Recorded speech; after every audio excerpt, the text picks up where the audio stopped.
I promised y'all last week that we had a full night tonight. So I preached on sleeping in church this past week, so I need to know before we ever get started. Are you ready?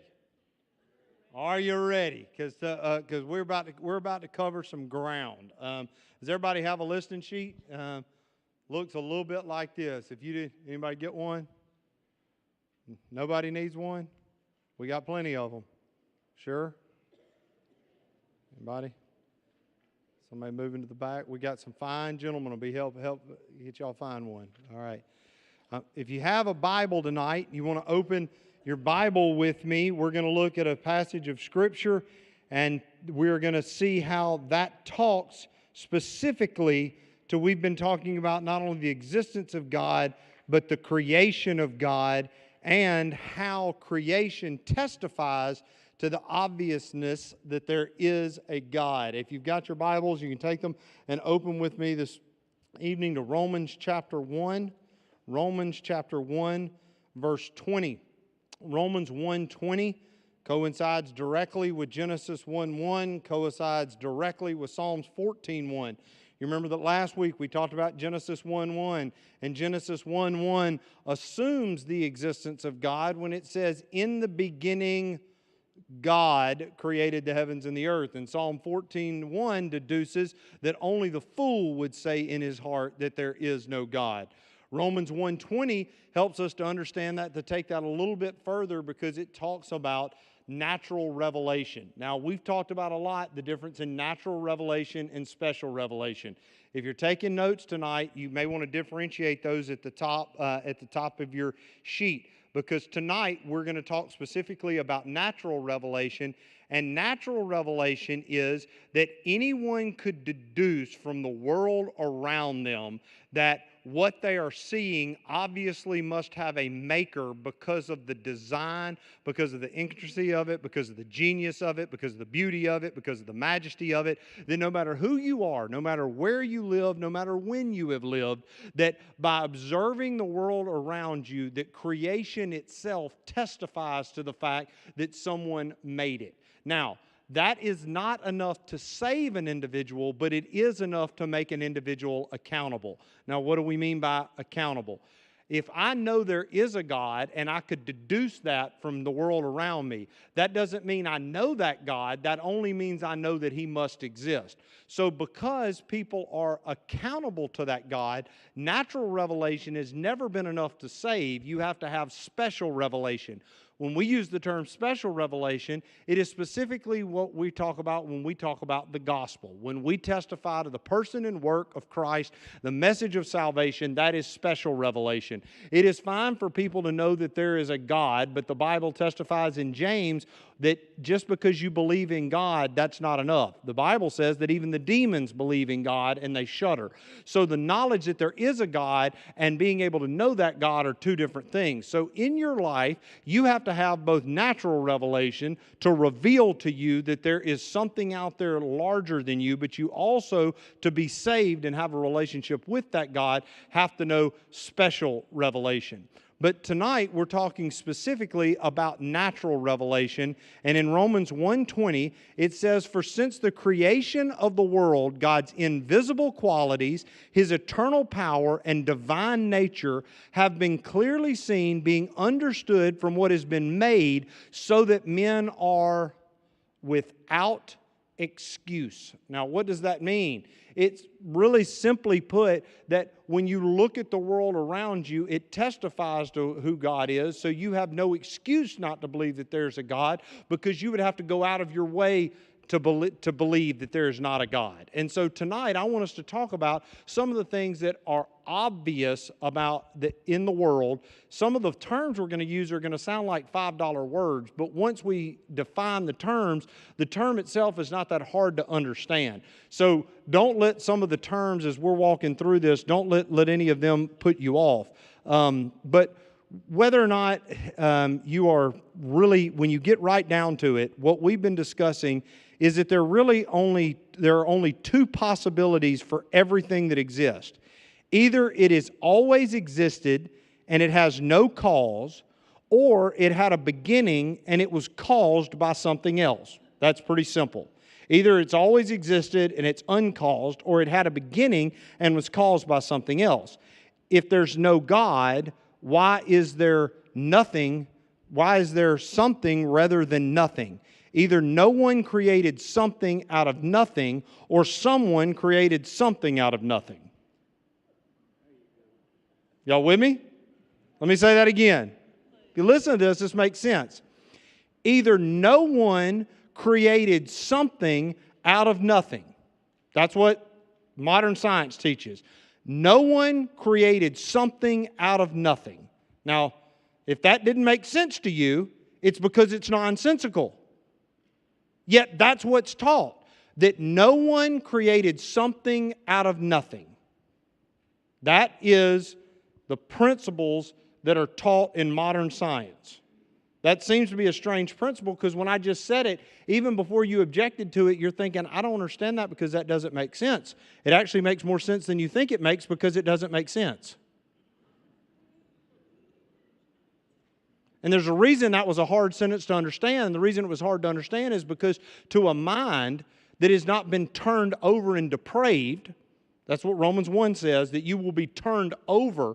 If your mind has not been turned over and depraved, then that sentence seems nonsensical to you, because Psalm 14:1, only the fool would say in his heart there is no God. Well, you'd have to be a fool to say the sentence that I just said, that there is something rather than nothing, and if there's no God, that the something had to be created by nothing out of nothing. Now, you tell me, before we haven't even gotten deep yet. You tell me, what takes more faith to believe? We're not talking about even yet the Christian God. We're not talking about Yahweh, Jehovah of Genesis 1. I just mean from a common sense standpoint, that everything came from nothing with no one creating it, or that something made everything. That's a basic question. So, one of the reasons why I told you last week that when they interview preschoolers, they believe in God. In fact, even if they were born to atheists, they have to talk to them and teach them that there is no God for them to believe it, because the natural mind, even at a very small state, wonders at what's around, and you make some basic assumptions even as a child. There is something, so somebody had to have made it. There is something, so somebody had to have put it together. There is a tree, so it had to have a beginning. It has a design, so somebody must have designed it. So we actually have to program that out of someone for them to become depraved enough not to believe that order and the things that we see in a created universe didn't come from God. So the same people, whether it's refrigerator magnets, do they still make, I don't even know if they still make this. It wasn't ever my favorite cereal. I mean, I'm a Cinnamon Toast Crunch guy. But do y'all remember Alpha-Bits? And you take them out, and they had letters, and you could spell with your cereal. That was always kind of a gross concept. You'd pick them all up and then put them on, and you could spell things with it. Now, if you imagine your name, and you walked into your own kitchen, and your name was spelled out in alphabet cereal, would you immediately call everyone in your house and say, somebody accidentally spilled this cereal, and after having accidentally spilled the cereal, it is spelled out my name perfectly on the kitchen? None of you would do that. You would say, somebody dug through this cereal, picked out the letters, and spelled my name. Well, if you wouldn't believe that your name could be made accidentally out of alphabet cereal, then how in the world would you believe that all created life came into being accidentally without having an engineer, a conductor, a constructor, somebody that was behind that? So that's the line of thinking that we're using as we kind of walk through some of this together. So if you want to make the question even more simple than the way I just asked it, either God created everything or we created the idea of God. That's it. Either God created it or we created the idea of God.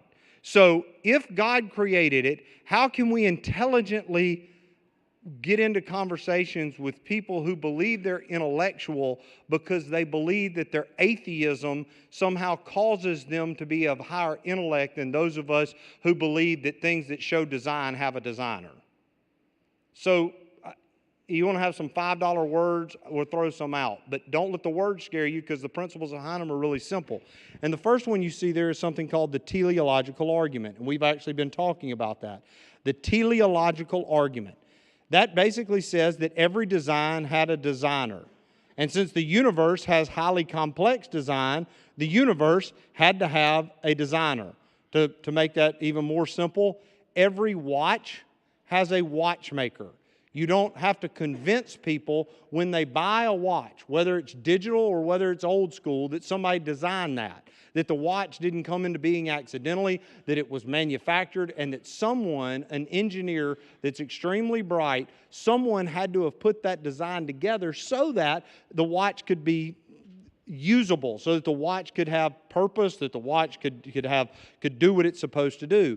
Well, if we would put that into a watch, even if you've had nothing but a basic biology class, the anatomy of a human cell, the anatomy of a single strand of DNA, the anatomy of an amino acid or of a protein are so much more complex than a watch that why would you believe a watch had to have a designer but an amino acid didn't?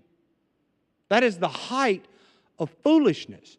It's why even at a micro level and a macro level, natural revelation, Romans 1:20, continues to show itself. So when we talk about the biosphere, what we're talking about there is when we see everything around us, we ask a real simple question.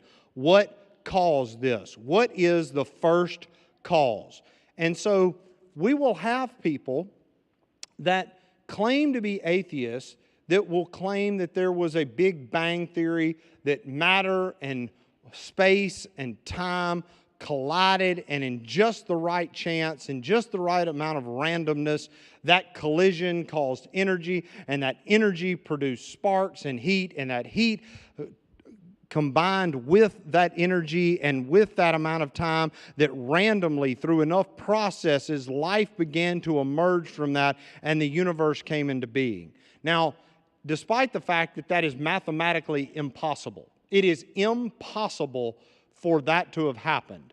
But before we even get there, before we even allow ourselves to argue the impossibilities of that, what we need to first ask is about a first cause. And the first cause is this: how God created the heavens and the earth. He is God. He can do that however He wants to do it. But you still haven't answered the question, where did the matter come from? Where did the energy come from? Where did the space come from? Where did the heat come from? There is either something or there is nothing. There is either, and because there was something, you have to have a first cause. And so when we talk about this teleological argument, we're saying that if the universe is eternal and matter has always been, because that's what they'll say. Well, you believe that God's always been. We believe that matter has always been. Well, what about the energy that set the matter into motion? Where did that come from? And by the way, what energy source keeps it going? What causes the energy source to keep going on and on? Because creation doesn't just happen and then no energy goes into it after that. It has to continue on and on and on. How does the law of cause and effect apply? Why has it not developed as the law of entropy says that things tend to break apart? Have any of you ever, some of you in here are old enough to have seen this happen, have you ever seen in your life, you've driven by a house and it's been a showpiece, and maybe you didn't go by that place for years or decades, and then you went by and it almost broke your heart because what you saw was something that had become run down? Things left to themselves don't get better. If the universe was made how evolutionists and atheists tell us, then if you were to leave it alone, it would fall apart because it wouldn't have energy being put back into it to continue it the way that it's going. So let's just talk about just some fun statistics for just a minute. When we think about the science as it relates to this, oxygen, 21% of the atmosphere is made up of oxygen. If 25% was made up of oxygen, fires would erupt spontaneously. If we were 4% off on the amount of oxygen.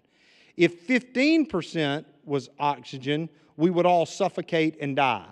If our atmosphere was less transparent, not enough solar radiation would reach the Earth's surface. If it was more transparent, we'd have far too much and we would burn to death. If the moon and the earth, if their gravitation changed by even a little bit, the greater tidal effects would make the earth uninhabitable. If less climate effects, then it would prevent life. Carbon dioxide, if it was higher, we would all burn up. If it was lower, plants couldn't maintain photosynthesis and we would suffocate. What about gravity? If gravity were altered by a fraction of 1%, the sun wouldn't exist.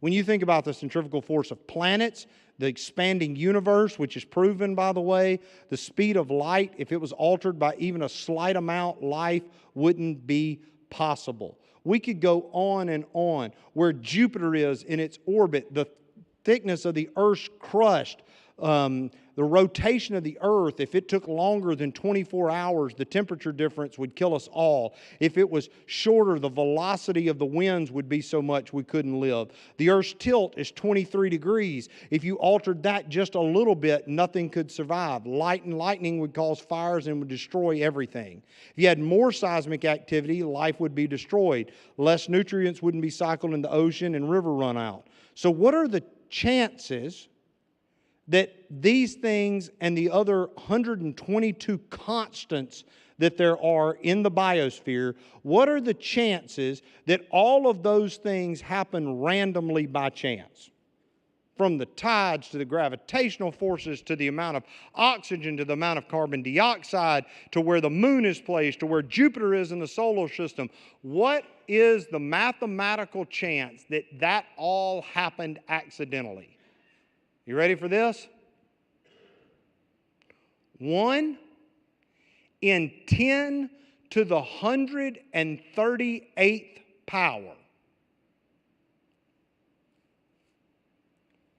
So you say, I don't even know how much that is. Let me give you this blew my mind. What was the number I just gave you? 10 to the 138th power. 10 to the 70th power is estimated that if you took all of the atoms in the universe, it would be less than 10 to the 70th power. But the chances that all of those things happened accidentally is 10 to the 138th power. So it is 1 over twice the number of atoms in the whole universe is the chance that that happened accidentally. So what do you call that? Impossible. It's exactly what you call it. So I listened to a podcast the other day because I kind of like listening to the people on the other side. I do. I get fired up. I get excited because sometimes, and it pushes me. It's not that I'm just angry all the time. I want to know. I want to try to understand. So this guy starts talking about a multiverse. Y'all familiar with the multiverse? Do y'all know what this is? It sounds like if you ever seen The Matrix, it's kind of close. Like it's kind of close to this. That the only way, because this guy concedes this point, that it is mathematically impossible for creation to have happened without a designer. So what this person and other scientists are now arguing, and this is taught in universities, is called the multiverse theory, which means that the universe as we know it may be one of billions of universes. And if you took billions of universes, then you actually give yourself a better statistical chance that one of those billions upon billions of universes would have been a universe that could inhabit life, but that we are only in one of the billions of universes. Now, they have no reason to believe that scientifically. There is nothing that shows anything of a multiverse, so you have to believe in faith that there are billions of universes out there and that we're one of the billions, which is why we have life. So I'm listening to this and I'm thinking, there's more to this because you had to come up with a theory on top of a theory to explain why you don't believe that it had a design. So the biosphere is a big deal. which leads us really to we've talked a little bit about it already, but the universe. In our galaxy, the galaxy that we live in, which is what? The Milky Way. There are 100 billion stars in our galaxy. And our galaxy is just one galaxy among millions of galaxies that are in the universe. So when you think about just the size of our galaxy, the average distance between stars, get ready for this, is 30 trillion miles. You say, I can't get my mind around that. Me either. So I have to kind of do some math because this helps me. If you could go 17,000 miles an hour in a space shuttle in orbit, it would take you 201,450 years to get from one star to the next. Traveling 17,000 miles an hour to get from one star to the next would take you 201,000 years. J.B. Phillips was right when he wrote the little book, Your God is Too Small. That's just from one star to a star, and we're talking about one galaxy. So you talk about the magnitude of the universe. The number of stars in the universe probably is equal to about the number of sand grains on all of the beaches and all of the earth. That's why Psalm 19:1 says, the heaven declares the glory of God. The skies proclaim the work of His hands. I love what John Glenn said.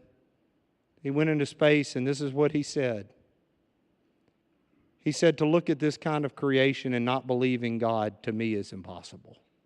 To look and to view what it is that he was viewing. And even when we talk about life, the fact that you are here and listening or struggling to listen to this or sitting there, the fact that you're alive and that you're breathing.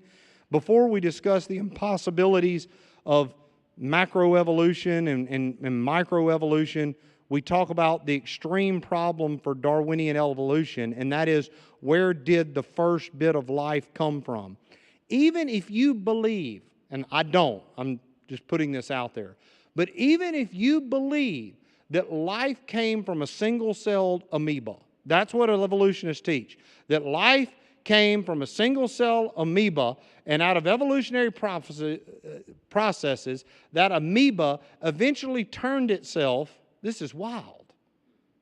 But it turned from a single-cell organism into a multi-celled organism to eventually, and that's what they call it, in some form of a cosmic soup, that it eventually developed into another organism that eventually became another organism till eventually it went all the way from reptiles to fish to mammals to eventually you got to human beings through the process of what we've seen with ape men and all the things that come with that. Let's just say, and I'm not, because this is recorded, I don't want anybody to call me and say, oh, you must believe in an old earth. I don't. I believe the earth is between 6,000 and 10,000 years old. I believe God spoke it into existence. I believe that with all of my, in fact, I think that's a cornerstone of creation, a young earth theory. So I'm putting that out there. But let's just say that you believed that that's how it happened, that an amoeba turned into a human. Where did the amoeba come from? Like, you had to start with life. So even if that's where you start, life forming on its own is impossible. 1953, James Watson and Francis Crick discovered DNA. Now we hear about it all the time, mostly about crime scenes. It's the chemical that encodes instructions for building and replicating all living things. If you've ever looked at a diagram of DNA, it's got like a helical structure. It kind of looks like if you took a ladder and you twisted the ladder. That's what DNA looks like. But the information found in just the cell nucleus of a one-cell amoeba, because that's what they teach everything came from, was a one-celled amoeba.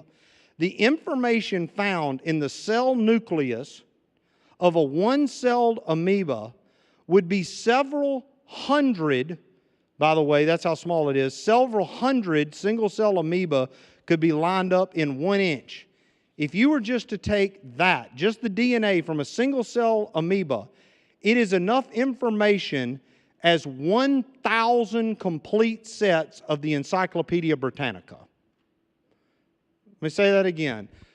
The amount of information in the DNA of a single cell amoeba, if you were to uncode the DNA, would be enough information to fill up 1,000. Some of you younger people are like, what is an Encyclopedia Britannica?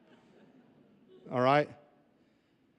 So, just to help you out, if we filled that entire wall with books, from the back corner all the way to the front, stacked them higher than I can reach, one side to the other, the amount of DNA information in a single-celled amoeba, which over 100 of them would fit in one inch, the amount would fill all the way from one side of the sanctuary to the other, taller than I could reach.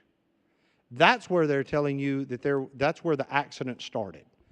So, whether or not we debate whether or not we came from amoebas, we can actually start with, where did the amoeba come from?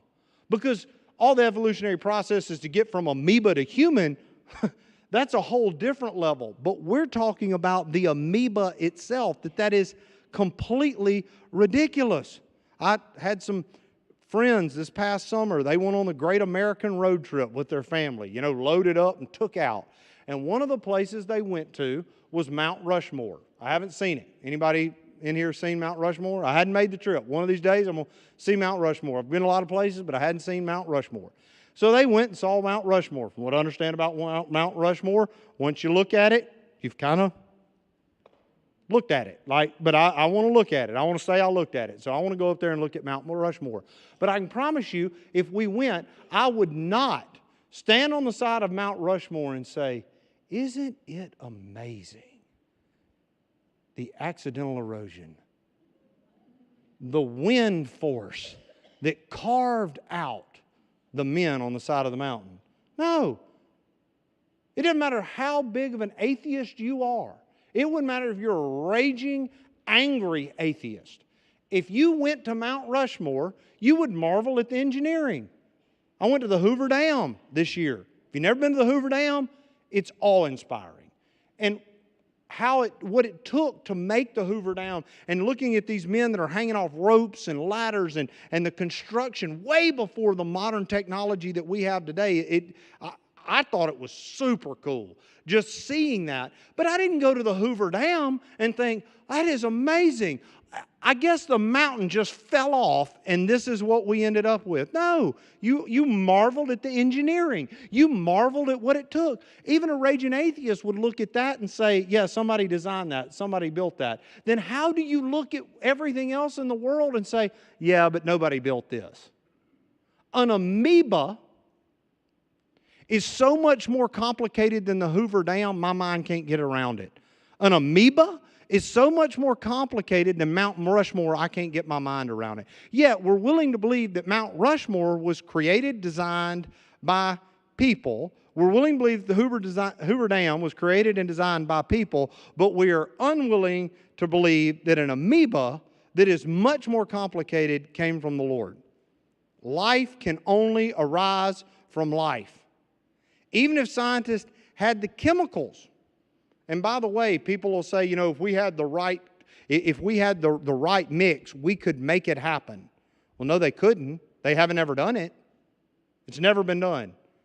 Hadn't brought life from non-life yet. But let's just say they could, because I'm trying to be open-minded. Problem is, a lot of people's brains are falling out. That's how open-minded that they become. So let's think about it for just a moment. Even if they could do it, you'd have to have the chemicals. Where did the chemicals come from? Where does that come from? Where does that? So I told you the multiverse. This is my favorite one, though. This is how some prominent philosophical atheist explains life. You ready for this? The multiverse is one, and it's unbelievable. But you ready for number two? Check this out. Aliens put us here. Have y'all heard this? Yes.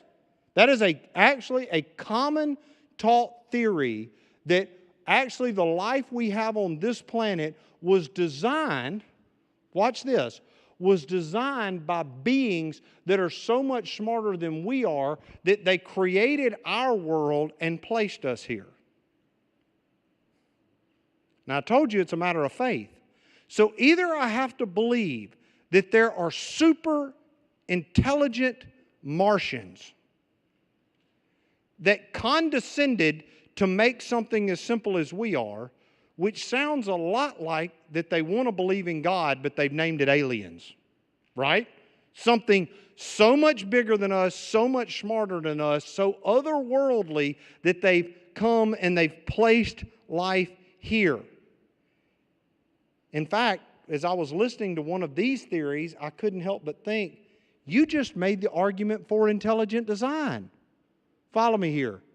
If the only way you can explain that we got here other than God is that aliens from another universe in some other multiverse showed up and made this, you just argued that something more intelligent than us had to have made us. So even though you won't call it God, you just argued my case for me. You following me? I'm not calling him God, I'm going to call it aliens. And I'm listening to this, and it's because the more science figures out, the more data we have, the more impossible it is that any of this could have come from nothing. Evolutionists say that if you give it enough time, you would eventually get life. So, a lot of these things that I'm talking about, I know they kind of go over my head too, but I see some examples sometimes, and I think those are what kind of help me to flesh it out. So I saw this. This might help you. If you dropped red, white, and blue confetti from an airplane, what are the chances that they would all land in your yard and that they would make a perfect American flag? Just think about that. You're flying over and somebody drops confetti out of an airplane and it all lands so perfectly in your yard that it makes a perfect American flag. Well, let's talk about that for just a moment. The chance that one protein molecule, which has about 100 amino acids forming by chance, is less probable than you dropping confetti out of an airplane and it coming down and making an American flag. If you wouldn't believe that that's possible, then a single protein molecule forming, that should be completely impossible to you. You would need 200 of those molecules just to put life together. That's not an amoeba, that's just a protein molecule. Any of you ever been to Washington, D.C.? You ever seen the Library of Congress? All right, Library of Congress, even if you hadn't seen it, it's a big library. Nobody would believe that a print shop exploded and that's what caused the Library of Congress. But that's what you would have to believe mathematically to believe that everything that we're talking about happened by chance. Well, let's say this. You say, well, Larry, I don't think you're appreciating that if you gave it enough time and enough chance that it could happen. Because that's what they argue, enough time and enough chance. How many monkeys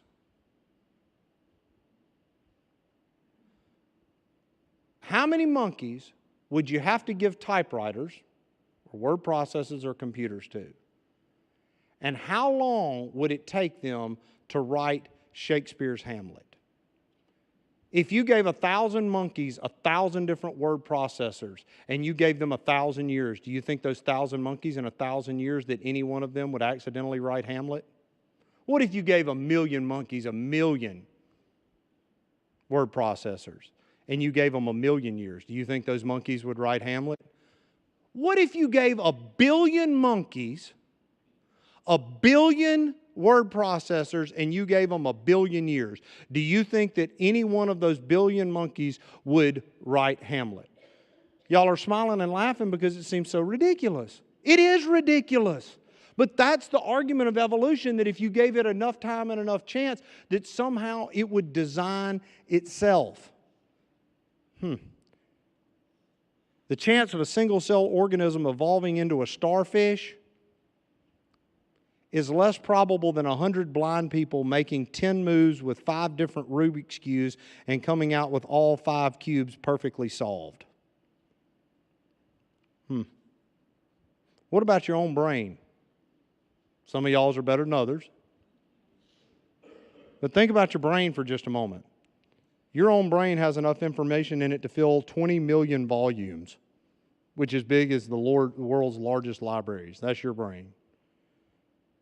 So that's just the teleological argument. Some of you are like, that's enough, right?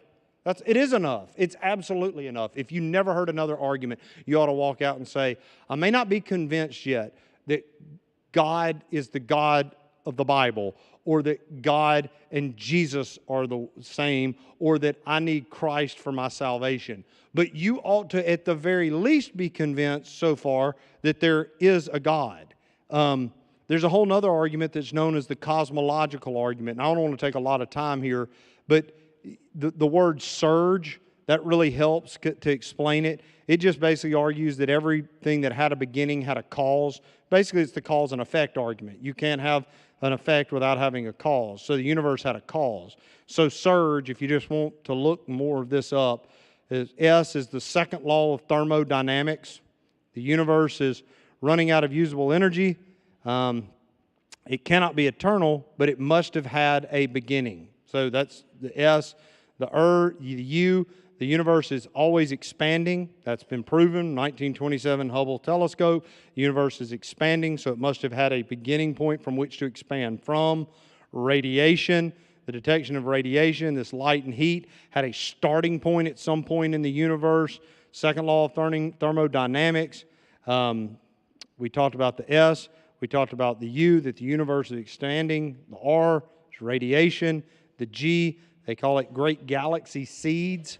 NASA satellite Cosmic Background Explorer, launched in 1989, has sent back evidence of precise ripples in temperature of background radiation, so precise in its explosion and expansion that galaxies could form, but not enough for the universe to collapse back on itself. So we've proven from astronomy that, and then E, Einstein's theory of relativity, demands a beginning for time, space, and matter, because you can't have one without the others. So I wanted to get quickly then to ask the question, if all of those things are true, what about evolution? Like, how have we gotten there? And why are you treated, if you're a biblical creationist, or even if you're a believer in a higher power, if that's, you're considered to be a fool in academia. So how do we get there? What about evolution? I love what Ryan Carlson says. This is so good to me. This is kind of give your brain a break. He said, as a child, I was told that a frog turning into a princess was a fairy tale. And then I went to the university, and they taught me that a frog turning into a princess was a fact. Think about that for a moment. As a child, you're told that the frog had to be kissed, and then it would turn into a prince, and then all of a sudden we turn that on its head and say the frog morphed or evolved into a human being. Now, we've talked a lot about micro versus macro evolution. When people ask me, do you believe in evolution? And by the way, this is a good trick. This is just a good trick all the way around. When people ask you questions like that, make them define their terms. I get questions all the time from people, and I ask them, what do you mean by that?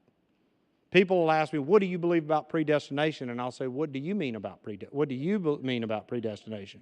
It's not that I'm unwilling to answer the question, but I want to know what you're asking me. That's a fair question. What do you think the term means that you just asked me? And once you define what you think the term is, then I can answer the question. But whatever the question is, when you get back down to it, the question is, when we think about evolution, when people say, do you believe in evolution? Well, if somebody came up and asked me that, I would ask, what do you mean by evolution? Because there's really three things that people are asking. Are you an atheist that doesn't believe in God, that thinks that we came from nothing? That's sometimes what people mean by evolution. There are other people who I believe are in an extremely liberal camp, and I'm very concerned that this has been accepted across the board, who believe that God created, but God used the evolutionary process to create. Which is why we should always be nervous when people start interpreting the 6 days of Genesis to be epochs or thousands or millions of years, because that is a way of arguing evolution and trying to put evolution into the creation story. In other words, that you're reading an order that took millions of billions of years to come about, that they weren't literal days. So I want to know, do you mean that? Or somebody may mean when they say, they may be setting me up, because they're going to say, do you believe in evolution? And I'm going to say no. And then they're going to start citing examples of microevolution to show that I'm just an ignorant bigot that doesn't know what I'm talking about.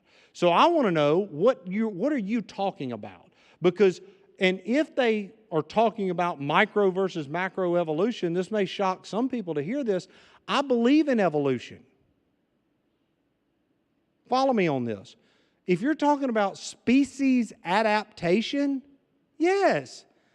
Darwin and his finches, sure. Some finches can change their beak size because a certain beak would help them in certain rocky crevices to be able to feed. So it makes sense that ones with shorter beaks would die and ones with longer beaks would live, and they would pass those genetics on. That is microevolution. Sure, that happens. It happens all the time. Sometimes groups of people get taller, sometimes people are shorter. The finch did not become a monkey. The finch adapted a part of its anatomy. Somebody getting taller or shorter, that's when we talk about micro levels, that's within a species. There's no evidence anywhere they cannot find in any fossil forms where one species became another species. In fact, we're still trying to, all they have to do is find these transitional forms. That's all you have to do. Where is this frog bird? In all of the examples, where's the frog bird? Where is that fish that has wings that flies but also swims? There's no examples of that. There's no proof of that. And it can't happen. And one of the reasons it can't happen is because in some adaptations, you can't have an adaptation because a specific body part either works or it doesn't. Take the human eye.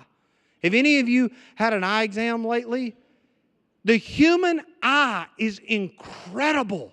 Like a modern microscope or telescope, it doesn't compare. And your eye has to have every bit of every part of that working to function at all. So you couldn't have a partially working eye that was partially evolved, or you wouldn't have sight at all. You either have sight because your eye is an eye, or you don't have it. So you can't have an evolutionary process there. So some of what's being argued is more like fairy tales. Sure, when God created, do I believe that God created 340 different species of dogs? No. I think it's weird that my little King Charles Spaniel somehow descended from a wolf. But it is still in the dog family. The wolf did not become a giraffe. It stayed in the dog family. So natural selection can help to talk about a species survival, but certain bodily functions, certain adaptations can't have an intermediate form. Either your blood clots or it doesn't. Either cells has propulsion or they don't. Either you can see or you can't see. So going back to the eye, we've got an astronomer that's in the house tonight. How many of you would ever believe, looking at a telescope, that telescope accidentally came into being to give you the ability to look through it? There's a guy that I read years ago. Fascinating. An eye doctor also has a PhD from MIT. So he's got an MD from Harvard and a PhD from MIT. His name is Ming Wang. He's performed over 55,000 cataract and LASIK surgeries. He grew up as an atheist, but converted to theism and holds that if all you knew about the human body was the human eye, that you could refute evolution and prove the existence of God. And yet, when we talk about your own body, your body has trillions of cells, and every one of them is so irreducibly complex, yet it holds, every cell in your body, ready for this? It holds 6 feet of DNA. Your body has trillions of cells, and every one of those cells holds 6 feet of DNA. I don't believe that evolution and atheism is just an abomination to God. It is. But one of the reasons that it is so dangerous and that we should be so passionate about this is that when you give up creation, you give up everything. When you give up the foundation there is a God, you've given it all up. Why? I would argue that part of what we've seen in the last decades with people having disorders, with depression, with anxiety, with suicide, with drug use. I can remember the first time, because I was so broken, that after the conversation, I actually sat by myself and cried by myself because I'd never heard of it before. I can remember the first kid that came to see me about cutting themselves. I'd never heard of that. I remember because I wasn't versed on that. And they began to tell me about how they pulled razor blades out and would cut themselves to feel the pain. And I'm wondering, where does this come from? And I'm not talking about just this individual person, but where are we at in a society that's become normal, where suicide is so rampant? And I'm not saying it's the only factor, but you can't produce generations of people and tell them that they're a cosmic mistake for generations and then them not believe it. Because at its core, if I believe in God, then I have a chance of believing that I'm fearfully and wonderfully made. But if I don't believe in God, I have no chance of believing that I'm fearfully and wonderfully made. I have to believe that I'm a fearful accident. Well, guess what? If that's right, then you don't matter. And that is the only logical conclusion of atheism and evolution as an explanation for life. That you don't matter because you are a cosmic accident and you can have no relationship with the Creator because there is no Creator. I'm telling you, I believe that it is the most demonic force that is hit. And most of the progressive humanism that we have seen, the materialism of our day, the Freudian psychology of our day, it all stems from a denial of the holy, a denial of the almighty, and a disbelief that God is the creator of all. When we lose that, we lose everything.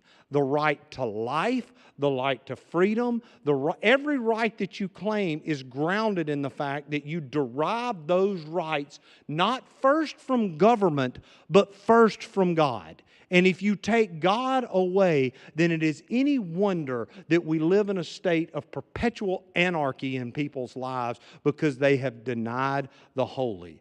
Only the fool would say in his heart that there is no God.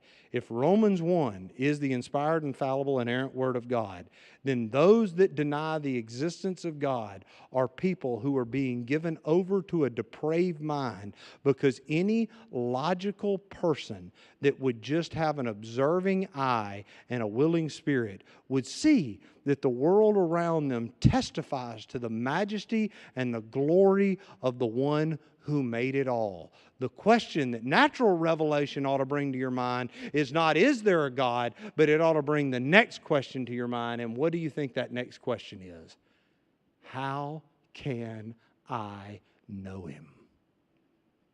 And that's where you get to meet not the first person of the Trinity, but the second person of the Trinity, who said, not only is there a God in heaven, but He loved you enough that He sent me His only begotten Son, that by believing in me, you would not die, you would not perish, but you'd have everlasting life.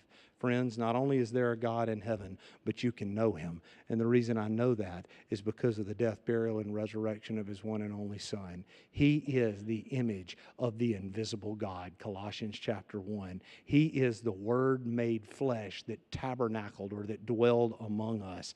So if you want to know God, see Jesus. The face of Jesus in the person of Christ reveals the Father.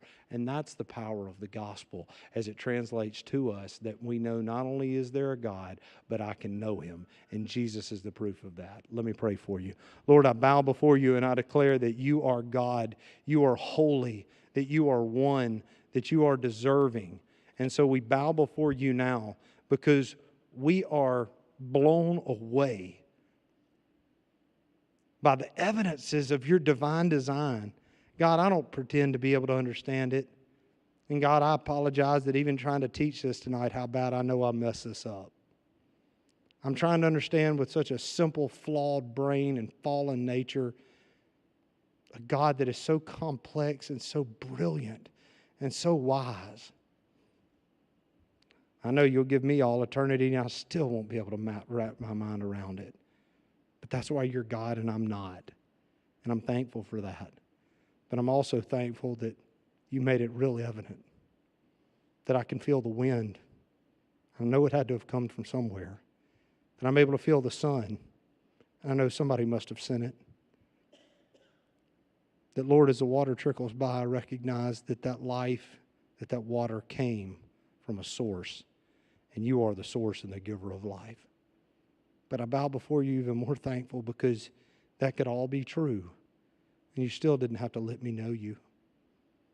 But God, out of your great providence and out of your majestic sovereignty, you sent the one and only begotten Son of the Father, that we might not only know that there is a God, but that by your Spirit we now have the spirit of sonship and we can cry out, Abba.